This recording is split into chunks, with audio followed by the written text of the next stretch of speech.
Hello everyone, it's Dylan from Yu-Gi-Oh! Everything, and welcome back to another episode review. This time we will be discussing episode 127 of Yu-Gi-Oh! Go Rush, the finale of the 10th arc. Of course, we are assuming there are going to be 12 arcs in this show, so we are certainly nearing the end.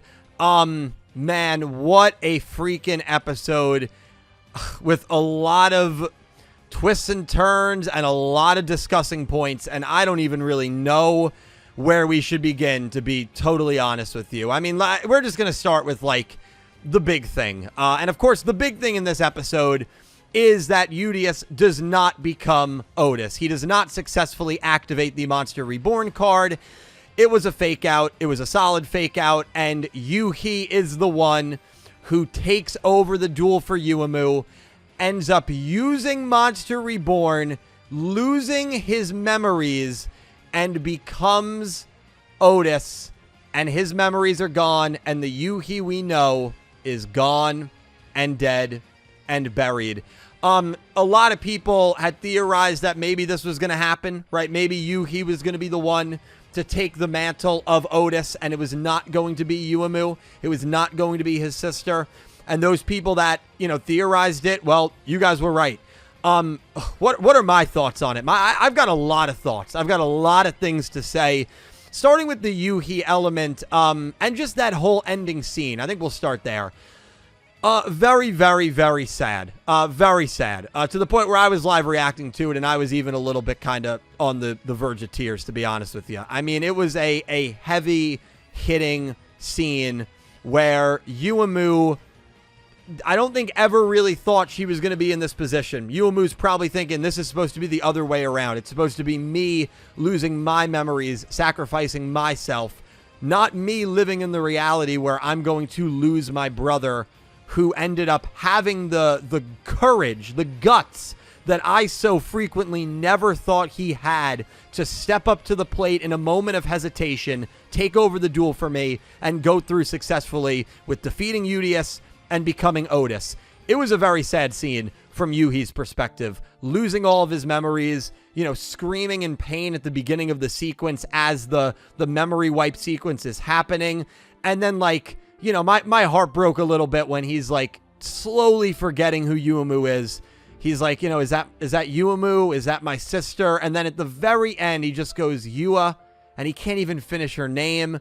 And that's it. It's the last words that Yugioh uttered before becoming Otis officially. And it was a very sad scene. It was probably one of the saddest scenes in Go Rush. The Yugioh death at the end of season 2 was also pretty sad. So I don't know if I'm comfortable saying it was the saddest, but definitely one of the saddest. It was a hard-hitting scene, and Yugioh's worst nightmare is realized as Yugioh ends up becoming Otis, finishes off the duel, and that's that.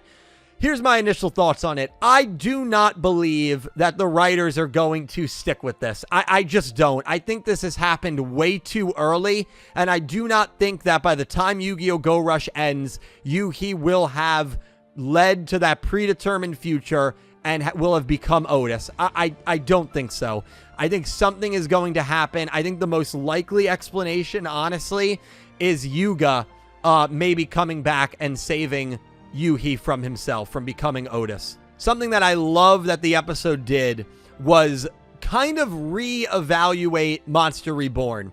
Right, had Monster Reborn been used regularly, all of us Sevens watchers would have said, not a big deal. Yeah, it's a sad scene, but Yugioh is 100% going to get these effects reversed, because every character that was affected by Monster Reborn got the memories back and got the effects reversed through a contorted, concise, I don't even know what word I'm supposed to be using, a conclaved effort in order to drive home the point of friendship with these characters and allow them to get their memories back. So had this show just allowed Yugioh to use Monster Reborn, we'd all be saying, big deal. But what they did was so genius in imbuing it with the dark power, the dark matter power, the soy sauce, if you will. And by imbuing it with that liquid, it makes it a quote-unquote perfect Monster Reborn, as Quaidul said. And for that reason, we actually are unsure as the viewer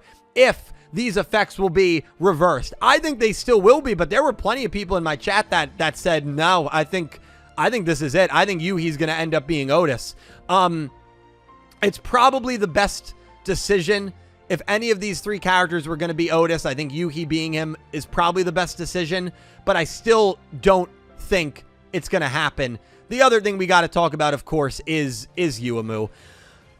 We've got to talk about her, and obviously she hesitated, thinking that Yugioh was going to be using Monster Reborn, whether she hesitated out of fear for Yugioh becoming Otis, whether she hesitated out of guilt for Yugioh becoming Otis, whether she hesitated on purpose, and she didn't really hesitate. She purposefully was willing to concede the duel so that Yugioh could become Otis. It doesn't really matter. She hesitated in that moment, and from that moment on, it was very clear to everybody watching, whether it was Yugioh or whether it was Yuhi, Yuumu was not going to become Otis. Despite the fact that I do genuinely believe deep down she wanted to become Otis. Not that she wanted to, but she was comfortable becoming Otis. I don't think she was looking for one of these characters to save her. There's going to be a lot of talks about Yuumu, and I think her next arc is maybe one of the most important next arcs any Yu-Gi-Oh character can potentially have. I think a couple of things can be true here. I think you can blame Yuumu for everything that happened. For a majority of things that happened, she's the main person to blame. And I'm in that boat. I'm right there with you if you feel that way about her. However, I still think at the same time, you can feel bad for her. And I know there's going to be people that disagree with that. I know there's going to be plenty of people that, hey, they're going to say, hey, Yuumu's dead. I hate her. She's the one to blame. She's the reason for all this. Screw her. I know there's going to be plenty of people that are going to say that. I've been reviewing the Yu-Gi-Oh animes for a very long time. You know, I get it.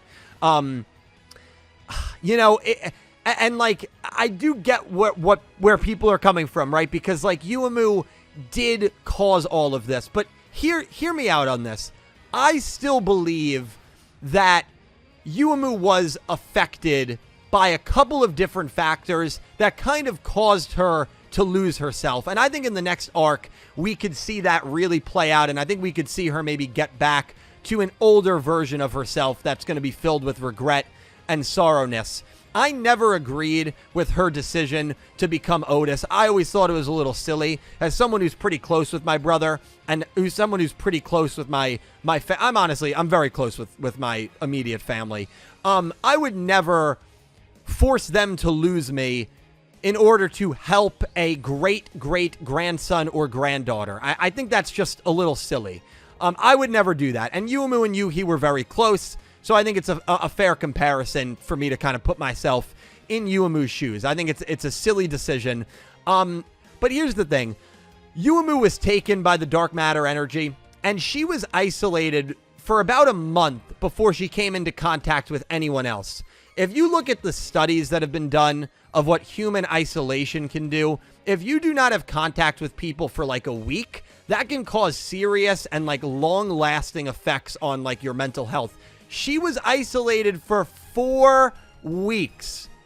On top of that, she finds this miracle drug, right? The dark matter soy sauce, where, you know, you see her lick it in the episode and she goes, man, all my anxieties and troubles just went away. It genuinely reminds me of like people that like took, you know, amphetamines in the early 1900s before they realized how bad it was for you, just to like get rid of pain and get rid of like bad feeling, and just like stay up. Like what she described was basically like an upper. I mean, it essentially was. And so like her mind being warped by not having human contact for a month, her mind being warped by this miracle drug that allowed her to feel no anxiety and negative emotions. Like, I think she lost herself a little bit. And I think there's evidence there that shows these outside factors, like, caused her to lose herself a little bit. Now, does that save her from all blame? Absolutely not. I do blame her. I do think she's majority at fault for everything that happened here and everything that kind of went wrong for our main crew. But I do have, like, empathy for her just because I just feel like there's other factors at play here. She loses her brother. Like, you know, I think both things can be true. I think you can feel bad for her and you can kind of blame her for most of the things that have happened here. Yeah, the duel was really good. Yugioh, one of my longtime viewers in the community, Shining Butterfly / Pink Penguin, pointed this out. The great resemblance, the heart-wrenching resemblance of episode 1 to episode 127. Obviously, Yugioh and Yugioh duel in episode 1. Transamu Reinik helps Yugioh pick up the win in that duel. They duel on Valvagir. They duel basically in the same exact arena. And this time, Yugioh, thanks to the exchange card, uses Transamu Reinik for a triple contact fusion. Are you kidding me? And defeats Yugioh with a monster that was summoned thanks to Transamu Reinik. The symbolism there between the first episode and this episode is crazy. It honestly reminds me of the callback from the Judai and Kronos duel, the first episode of GX, to when they dueled in season 4 and the elemental hero Flame Wingman and Skyscraper. It was like the same exact thing. That was such, and I think it's probably my favorite like dual callback moment we've maybe ever had. Reminded me a lot of that. It reminded me a lot of that, and it was a great point out there by her, Pink Penguin. Credit to her for that, pointing it out in chat. May have been one of those things that I realized after the fact, but it was right after I watched the episode, and got to give her credit there. And then as for Yugioh, you know, he takes the loss here.